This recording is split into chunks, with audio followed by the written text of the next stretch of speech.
My name is Ibrahim Omar. I'm an Eritrean. I'm a son, brother, a friend. I'm a Muslim. I'm a former refugee. I'm a trade unionist and living wage activist.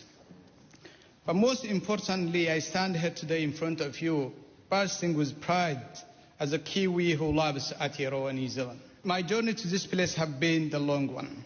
The story of my journey is the story of every refugee, displaced and forced from their home country and their loved ones.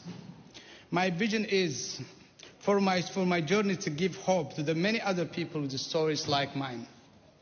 Mr. Speaker, my home country, I saw how politics and politicians ruined people's lives, and hence I gave up my dream to be a politician.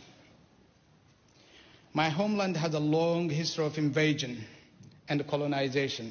I knew I had no choice but to leave before my time came.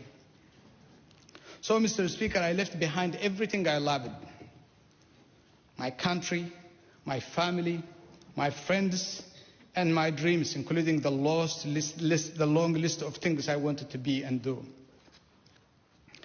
The chance of making it to Sudan was probably about 50-50. Lots of people don't make it. At the time, there was a shoot-to-kill policy for deserters. I took the risk. I said to myself, I would rather die trying to escape than die slow deaths in Eritrea. Weeks later, I made it. I crossed the border and handed myself into the UNHCR camp and the Sudanese authorities, and I was granted refugee status to stay in Sudan. 5 years later, I came to New Zealand as a refugee.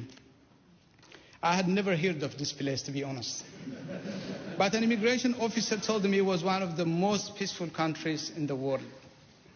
That was good enough for me, because I was sick and tired of looking over my shoulder. My early life in New Zealand wasn't easy. I got a job as a security guard, but I left it after I was attacked and beaten in the middle of the night. I did a farm work, fruit picking, and started cleaning. My low wages meant I couldn't save to study, and in order to support my family back home, I picked up more and more hours until I was doing 80 hours a week. I got active in the union, in the living wage movement, and in my refugee background community, and the Labour Party. I got a pay rise, and I decided to go to university. A few months later, one Sunday night, I was cleaning a lecture theatre. The next day, I had my first lecture, Politics 111, in that same lecture theatre. It was a very emotional moment that I will never forget. To all millions of people displaced around the world, your courage in the face of unimaginable adversity will always inspire me. The reality is many millions of people will not have the luck that I have had. Until the world changes, innocent lives will continue to be lost and displaced in the hands of evil and war. That is what we must change.